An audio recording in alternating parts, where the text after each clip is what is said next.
Hi, Lisa. How are you doing? Good to see you. Hiya, you kind of muted a bit earlier, but I think I got the gist of it. So yeah, hi Lisa. I'm at one of the senior social media managers at giffgaff. My area of responsibility is primarily the paid social, but I also do a lot of the project management for the big Through the Line campaigns. And I also look after all of our insight and analytics, not only within the social and PR team, but I also kind of second into the brand insights team and look after the brand tracker. So it's definitely not an exclusively social media role. I spend very little time actually on social media. So yeah, looking forward to discussing all things digital. Absolutely. And I think we're going to talk about that because I think we were saying that social media isn't just social media, it is digital marketing. So there's so much more to it. And so I'm looking forward to hearing a bit more about that in just a moment. But now over to you, Ravi. Hi, Ravi. Hey, Lucy and Lisa, super excited to be here. So as Lucy said, I'm Ravi. I'm the country manager for Agora Pulse, and I look after all the marketing and all the region for the UK and Ireland. And similarly to Lisa, we are a social media management software, but what I do on a day-to-day basis is goes far beyond social, so touches all of digital and looks at marketing overall, and obviously how we can grow awareness of what we do at Agora Pulse, and that's social and all of digital as well. So again, super excited to talk about digital as a whole, as I know it's something that's changing almost on a weekly basis, or at least like it feels like it does. So yeah, very excited to be here. Thank you, Ravi. It really does, doesn't it? There's always so much to learn and there's so many new things happening all the time. But actually, what doesn't change is how marketing works and how we need to be reaching the right people. It's just the platforms and the ways to do that are different now, or they're changing all the time. So my first question to you guys is, and I'll start with Ravi if that's okay, is what do you think are the key areas of digital marketing? So like we just said, it's not just social media. What are the key areas of digital marketing? And then perhaps Lisa can elaborate on that as well after Ravi. Yeah, sure. So I think when it comes to digital, there's a lot of things that involve digital. It's like you said, it's more than social, but I guess to give the short answer, it would kind of involve three key areas as I see it. So it'd be obviously social media being one part of digital, it'd be your website being one part of digital, and obviously like email being part of that. On a broader scale, everything we do essentially touches each of those points in different ways. So whether it's your website, your blog, or your community stuff, whether it's all your social media channels, and email is kind of a bit underrated, but it's one of the ways as a business we do a lot of marketing. So, and again, it's a great way to speak to your audience on a one-to-one basis. So I'd say digital involves those three, but there's loads of smaller aspects of each of those three, which all form part of digital marketing.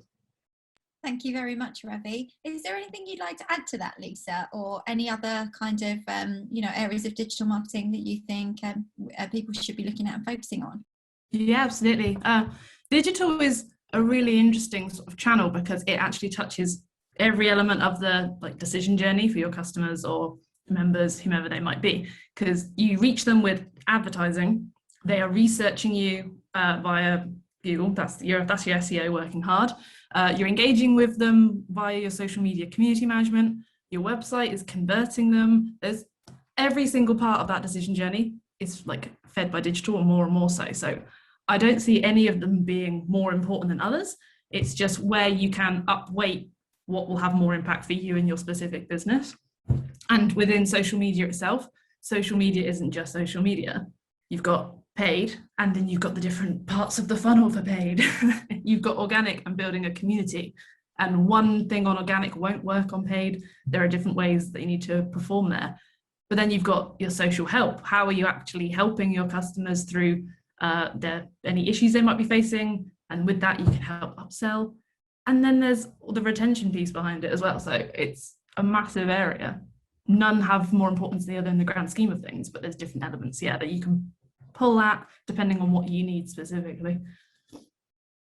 Well, thank you both. That was a really good explanation. So actually there's so many different, although there's some key areas that we think about, there's lots of different elements. And when you have to think about all of the different customer touch points across where people get access to your brand, or they could potentially get access to your brand, there's just lots and lots of different ways for people to be able to do that, which is why I guess people do talk, when they talk about digital, they talk about marketing a lot. This is one of the key things that people talk about, because there's just so much technology there's so many different things to think about. So thank you for that.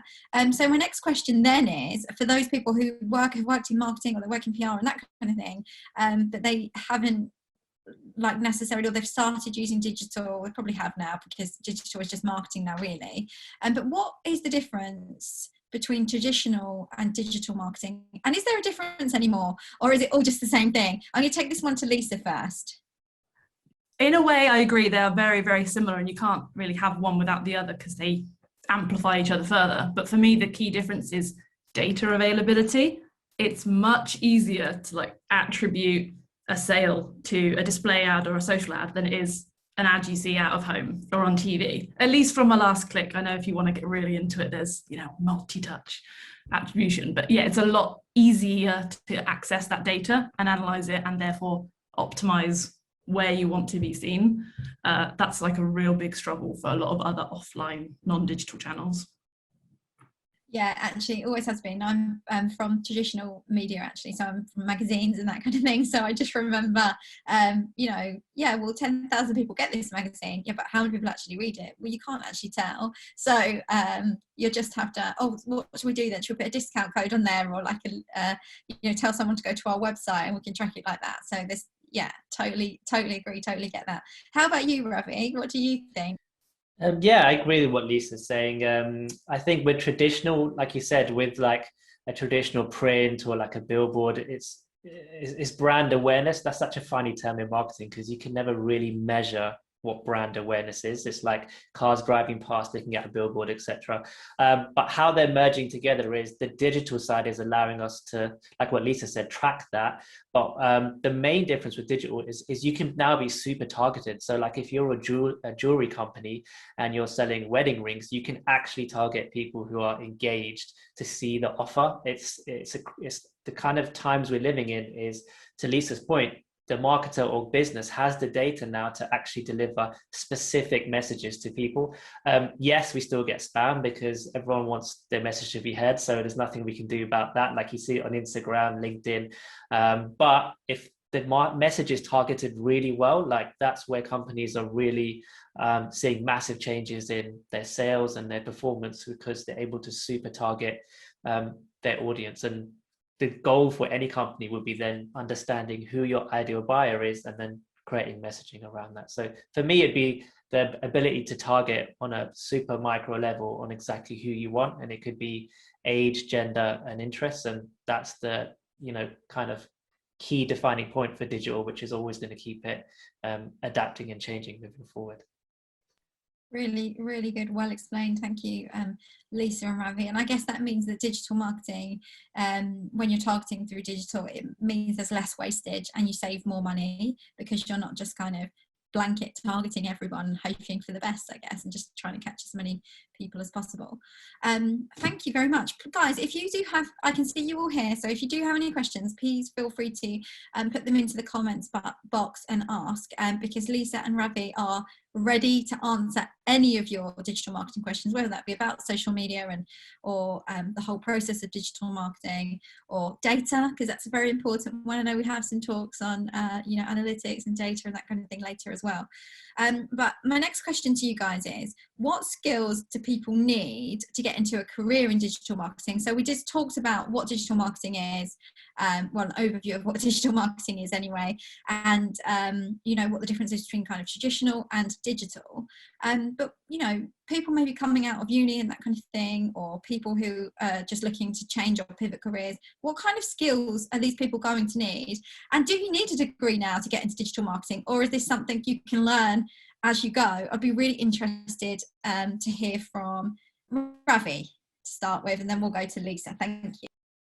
Yeah, sure. So when I left university a while ago now, you just had a digital or a business management or a general degree, right? And then literally a couple of years after that, we're now looking at a world where there's a social media management degree and you can actually have a qualification in it. But saying that, because it's digital, the whole nature of the word digital means you can experience it online, which means you don't have to physically be in any location. And if we look at really what an employer's end goal is, it's going to be that the candidate is able to do the task and be able to do the task well. And with the abundance of learning resources online like Skillshare, Udemy, etc., you can teach yourself some of these skills and also practice it. And obviously everyone's remote working now, so you can actually learn these skills and do qualifications online as well. So I think for new people coming up in social, you've actually got a massive opportunity in the sense that you get to learn something, and also there's freelance websites like Fiverr, so you could test your skills out on a very small level. So when you go to these interviews, you can actually have some kind of experience outside the fact that you haven't worked in a company for 2 years if it's your first ever job. So the barrier to entry is a lot lower to start learning, but obviously the experience is going to come down to how much you implement and test it in your own time. And having access to these courses and experts and events like this means you can get a head start now compared to having to apply for a first job and work your way up to get that experience. Thank you, Ravi. That's great advice. Lisa, over to you. I didn't realize there were social media degrees now. Yeah, I didn't realize that either. That's like, I'm definitely going to take a look into that and see if we can, you know, like partner up somehow for Social Day, because I think that sounds really good, doesn't it? Yeah, definitely. And whilst, yeah, by all means, if you want to do it, go for it. But you don't, it's not essential. I mean, my degree was in film studies, so I was studying westerns and old classic sci-fis and whatnot. So very different, different thing. But for me, the skills, the technical skills that you want to learn, you can learn very quickly through all of these great training courses that are available on lots and lots of platforms. But I find it's the soft skills that really help you to excel in digital marketing. So the ability to read numbers and know what the insight off the back of it is. Okay, great, you had an engagement rate of this. What does that mean? And what are you going to do off the back of it? That's a really key one. Collaboration. I have worked with a few social media people in the past who are very much, I'm social, I only do social, I decide what goes on social. But you need to be working with the TV advertising and the acquisition team, and like you need to be working across the whole business. You need to know the business inside and out to effectively be managing digital marketing and especially social media. And there's two more for me, which is one, attention to detail, especially on social media. If you do something wrong or you haven't thought about something all the way through and got some like outsider perspective, you're going to get called out, you're going to make mistakes, and it could be a disaster. And then the last one, and especially demonstrated by the last 18 months or so, the ability to flex and change your plans. A social strategy, no matter how amazing, is never going to say that exact same strategy for that whole year. It's just a fact of life. You're going to have to flex based on what's happening out there in the world. Well, that's a really good insight. So you do have to be really adaptable. You do have to have some skills that aren't necessarily just digital skills. They are skills that mean you have to be collaborating with other people. You have to really understand what's going on in the business. You have to understand things are going to change, and you have to be ready to adapt to them. Totally agree. We have a question here actually from Erica as well. And she says, do you have advice for someone who comes from a direct marketing background to sell themselves, as already owning the skills for digital marketing from a knowledge and understanding perspective, even though they don't have the digital know-how yet, besides obviously studying? So should we put this over to you first of all, Ravi? Yeah, sure. So from my earlier point, it would be firstly to understand, every job has a job description. In that job description, if they've written it out well, they're going to clearly state what they require of the person or individual. So like you need to understand reporting, ads, whatever it might be, SEO. So I would start by looking at that job description and understanding what the ask is on each of those things. And then from an educational standpoint, because that's what you have, look at explaining to them how you could actually work within those areas to help them. If you said you understand digital as a whole, it's harder for them to relate, to picture you within the company. Whereas if you said, I understand you want to improve your Google search rankings, I've studied this and I know that if we do this and this with keywords, it's going to help, or with content. So relate your digital knowledge of what you have to what they're asking for, and it's going to put you in a lot better playing field to begin with. Obviously be honest. I would never say say that you've got the skills if you haven't, because like Lisa said, you can get caught out straight away if it's those situations. But an eagerness and someone passionate to learn is going to be worth a lot, because digital skills are trainable. And compared to soft skills like interpersonal networking, digital skills can be taught. So as long as you're open about the fact and you have knowledge on how you plan to help them in each of the areas they ask for, could be a great way for you to get a foot in there without worrying about them focusing on the experience side of it. Brilliant, thank you, Ravi. And Lisa, would you like to add to that? Yeah, the big trick is learning all the jargon and the acronyms within digital marketing. So make sure, even if you don't have the technical know-how, that you're comfortable with what that all means so that you can talk your way through it. But my main advice there is show how the experience you've gathered from direct marketing informs what you'd like to do with digital marketing. All marketing is essentially trying to achieve the same goal. It's just you're doing it on a different channel, essentially. You're still thinking about your audience or your customer and what you want to get them to do. So take those learnings and apply them over. Thank you, Ravi and Lisa. Really good advice. We had a question through come on the Q&A, which I just pasted into the comments from Anonymous. And she says, small businesses who don't have the funds for ads, what is the best way to use organic route to grow the business? Okay, so with no budget, what's the best thing to do? I guess digitally. Small business owners cracking on, do it themselves. Like, how do you start? What do you do? How do you get started? I think I'm going to put this to Lisa first and then over to Ravi, if that's okay. Yeah, absolutely. This is where you need to start thinking about community building, one-to-one type marketing. So it's going to sound like a lot of work, and it will be, but it all adds up, like it's all good.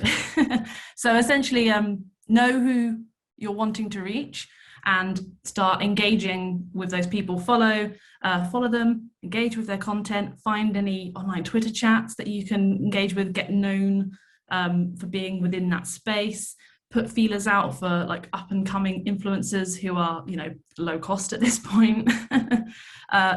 It's all about just having a presence and building up quality content. And if it's good quality, it becomes shareable. More people share it, the more your presence will grow. And if you are a small business, I imagine that also means you're probably local. So there's a real opportunity to tap into local networks and partners as well. I don't ever think too big, start local and build from there. That's really good advice. Thank you so much, Lisa. Really great. And I guess it's worth noting this way may take a little bit longer, but essentially it's well worth doing if you don't have the budget, because you will start to build really good and tight relationships with people, right? Yeah. Thank you. Over to you. Thank you, Lisa. That was great. I hope that helped you. Is it? Oh, Anonymous, sorry. Ravi, over to you. Yeah, sure. So yeah, I think similar to Lisa's point, I think the communities angle is important, because you want to find groups of people that are in a similar situation to yourself. So there's local networking groups like, UK based, you have BNI and all these other kind of ones. But there's also within Facebook, there's hundreds and thousands of groups that cater to small business owners. So not only just for content, but also for support and mainly for networking. So the networking aspect is super powerful, because if someone's looking for your service, these are the kind of groups where they ask for help or advice. And if you're there providing that value, it puts you ahead and it keeps you top of mind. So with groups, like if you reply to a comment with useful information, you guarantee there's going to be others that see that actually, eventually could be tempted to reach out to you, and it starts positioning you as that go-to resource. Secondly, I'd say content is another way to reach out if you don't have funds. Yes, you can promote content, but what makes your business unique?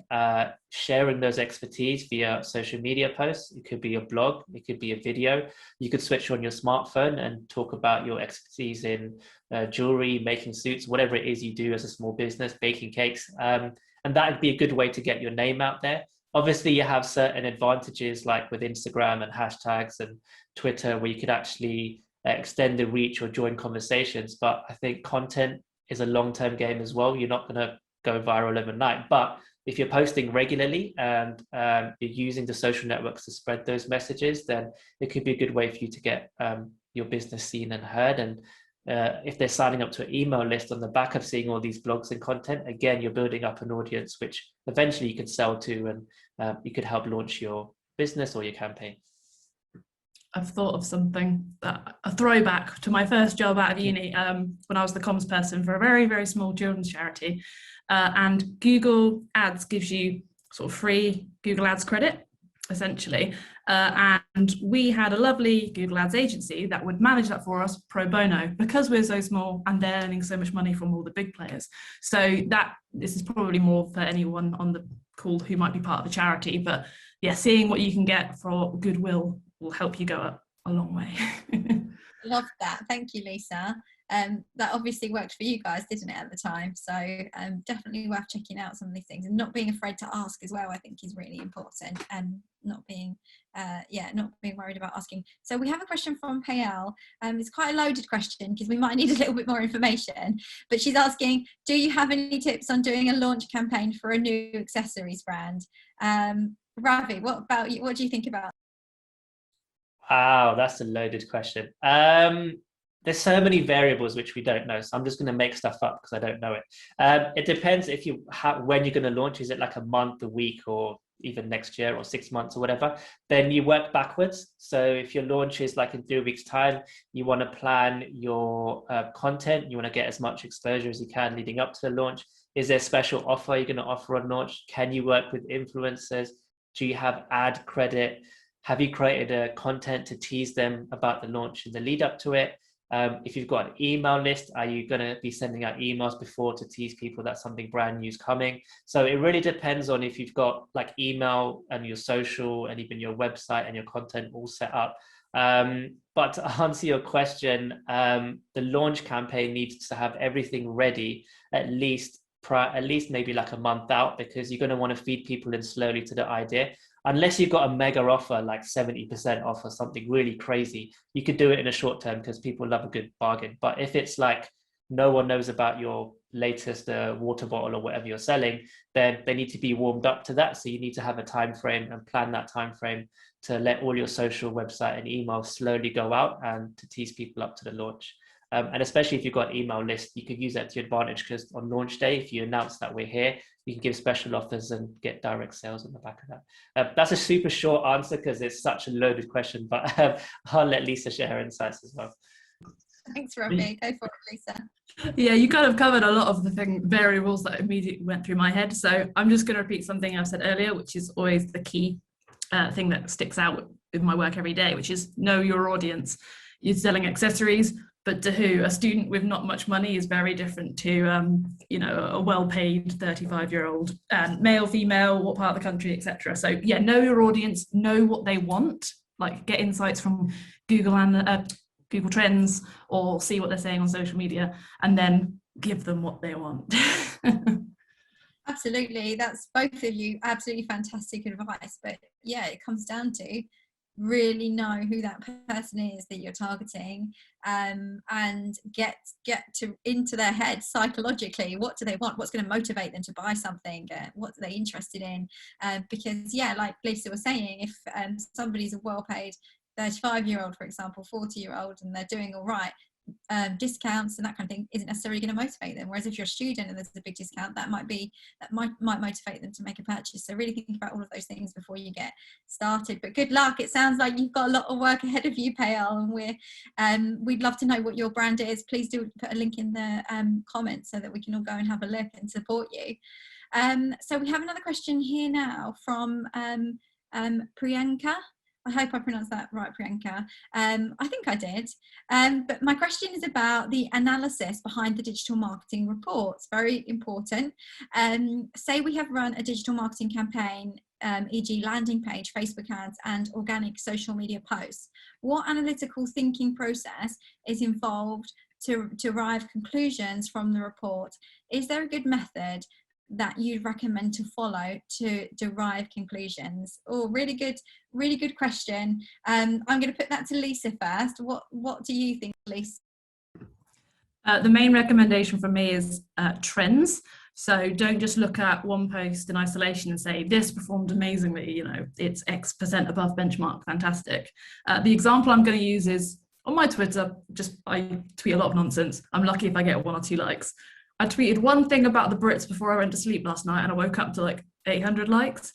A lot of it is just like pure luck. So when you're doing your analysis, look for trends. So if you're seeing consistently good performing posts, for example, Monday at 8 a.m., it's probably to do with the time which you're posting. That's when your audience might happen to be online. Or look at the type of content you're posting, and is there a common theme? Like, are these all about this one topic? Okay, my audience is a lot more interested in this topic. I should probably talk about this other topic a bit less. Same with your Google Analytics. You can see the trends of when people are visiting your site, what the bounce rate is, which is essentially how quickly they drop off a page. If the bounce rate is really high, that page needs a lot of work. You need to reel them in, keep them interested, give them reason to either stay or convert. So yes, look for trends, not for one-off hits, essentially. Absolutely great advice, Lisa. Thank you. I hope that helped Priyanka. Ravi, do you want to add to that? Yeah, sure. So when you're running a campaign, the first thing you do is set an objective of the campaign. Is it sales? Is it awareness? Is it engagement? Like, what is your goal from the campaign? Then that goal is going to give you a number. It might be 10 sales, 1,000 website visits, whatever that number is. That's what you're going to be using as a benchmark when you do your digital marketing activities. So your ads might be driving traffic to a website page, which maybe helps with an offer. So let's just say website traffic will be one. Then you'll have your ads have different conversions. Like, you want your ads to do different things. So if you're creating an ad and the whole purpose of the ad is to get people to sign up to a form or to claim a special deal or sign up to an event, you want to look at how much it's costing you to get those signups. So that would be the metric for the ads. So each marketing activity would have its own metrics. So ads would have its own conversions. Your website would have things like website traffic and, like Lisa said, the bounce rate. Your social media would have different metrics, such as like engagement rate or people clicking the posts. All of those together need to help you achieve that one key metric that you set out in the beginning. And the only way you're going to know that you're on track is if all of the small things you're doing in your digital marketing campaign are helping you to reach that key metric that you set out to achieve in the beginning. So look at what's happening on each of the channels separately. So your website, your social media, and your email, and make sure that it's helping you drive towards your key goal for your campaign, whether that's sales or engagement or tickets or whatever you're offering. And the conclusion should be based on the actual data. So if something's working, obviously continue with it. If it's not, it means you need to change. Base it on the numbers rather than what you think you could do to improve, and you'll slowly start seeing the results come as you start tweaking it. Brilliant. Thank you, guys. That was really good. I have a question in the Q&A box. I just wanted to read out what Rachel's saying. Rachel's got a talk at 11:35, so just after this one. She's saying, you need to watch my webinar at 11:35. But yes, as Ravi says, plan content, find micro-influencers, and also tell your story. It doesn't happen overnight. Thank you, Rachel. And Katie from Outlandish Creations has shared all of her bits and pieces, website details and that kind of thing. And Lisa says, yes, objective settings is key. And she shouts key. It's very important. Priyanka says, thanks all. So Georgia Banham has asked a question. She says, I'm currently doing an apprentice in digital marketing, and I have been asked what I would like to specify in what I'd like to specify in once it has come to an end. However, I still feel a bit clueless to what I want to do, as I love all aspects of it, from email marketing and down to SEO. So I'm guessing the question is, where do I start? Where do I start in my career, I guess? Is that right, Georgia? You might want to elaborate, but let's go first over to Ravi. What do you think, Ravi? Funnily enough, Georgia's actually answered her own question. The fact that you love all aspects from email down to SEO is your answer, because without having actually done it in an apprenticeship, you wouldn't know what you enjoy doing. Like, I might say I like SEO, but then when I would quickly learn that there's hours of keyword research and Excel sheets and tweaking stuff, I might change my mind to social media or ads or something. So until you've actually done it on a detailed level, you won't know what aspects of it you like. So I would say your answer is exactly that, that you enjoy all aspects of it, and be open to say that if there's any part that I enjoy more or something that I want to learn more, then I'll definitely let you know. And that way it also shows the company that you're eager to learn all the different areas, and they're not going to put you into one department without you feeling like you're missing out. So I'd say be open with them, say you're happy to learn it all, but at the moment you don't have a particular field, and you're hoping you're going to find that by doing this apprenticeship. Over to you, Lisa, sorry. No worries. Yeah, my response is pretty similar. Don't feel pressured to pick an answer and then regret it later. Enjoy the apprenticeship, dip into all areas of it, work out like what are the similarities between different types of digital marketing that you like the most, and that might help like give you a bit of focus. But then always remember that you don't have to specialize straight after this apprenticeship. There are broad digital marketer jobs that allow you to dip your toes into all different waters. You don't have to just become email marketer or social media marketer straight away. So yeah, you have that option available to you. Thank you, Lisa and Ravi. Really, really good advice today. Really appreciate it. So at the moment, unless you guys have any more questions, what I'm going to do is I'm going to ask, and I hope you guys don't mind, I'm going to ask you to a final question, which I didn't preset, so I'm sorry. And it's just about what do you want people to take away from this? Like when they think about digital marketing as a whole, what is the best piece of advice you could give people going away from this panel today? That they can either implement or they can think about a little bit more in terms of careers and that kind of thing. I'm going to start with Ravi and then I'll go to Lisa if that's okay. Thank you.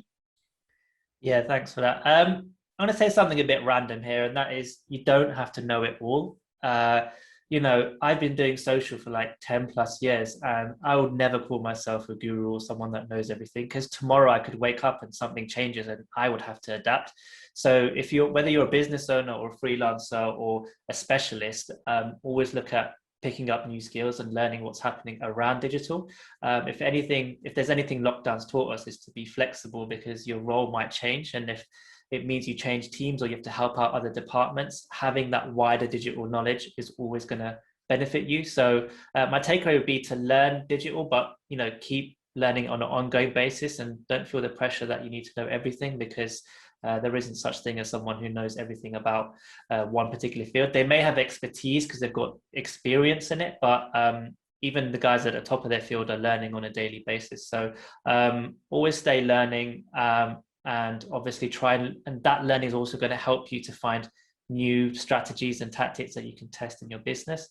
So just be patient with the process, and take those opportunities to learn more about your field or more about different areas of marketing, because it could be the next thing that you try in your business that works really well, rather than sticking to just the things that you're doing now. Well, great advice. Thank you, Ravi. There's a lot to take away there. And what about you, Lisa? Is there anything you'd like to give to people as a takeaway?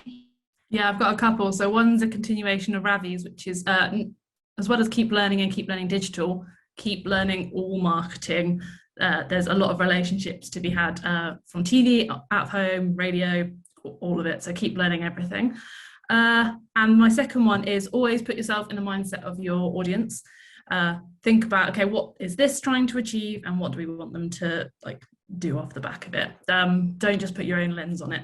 Like me as a white woman looking at an ad that's trying to reach broad spectrum of 18-year-olds. I'm past that now. I need to know my audience to know what they want to see. Absolutely, guys. Thank you. What great advice. So if you want people to find you, or I don't know if you want people to find you, but I'm sure you do want people to come find you on social media and chat with you. As social media people, I guess that you're sociable on social media anyway. So Lisa, if people want to go and find you and connect with you, where can they go and how can they find you? I am Lisa Boyles Media on Twitter. That's my handle on a few other channels, but Twitter is where I mostly am active. So if you want some really geeky tweets, random tweets, I'm there. Occasionally I'll tweet about digital marketing as well. So a little something for everyone. Sounds fantastic. We'll definitely be connecting with you, Lisa. Well, I already am anyway, but I'm sure everybody else will. And how about you, Ravi? How can we find you? How can we connect? Yes, just my name, Ravi Shukul. You can find me over on YouTube. I start to do weekly videos and tips on there. And in the spirit of learning, I launched the channel not long ago. So if anyone wants to hang out there, you can find me there, or just search for Ravi Shukul on all other social channels. And if you did want to find out about Agora Pulse, you can just search for, you can go to agorapulse.com or search for Agora Pulse UK IRL on Twitter.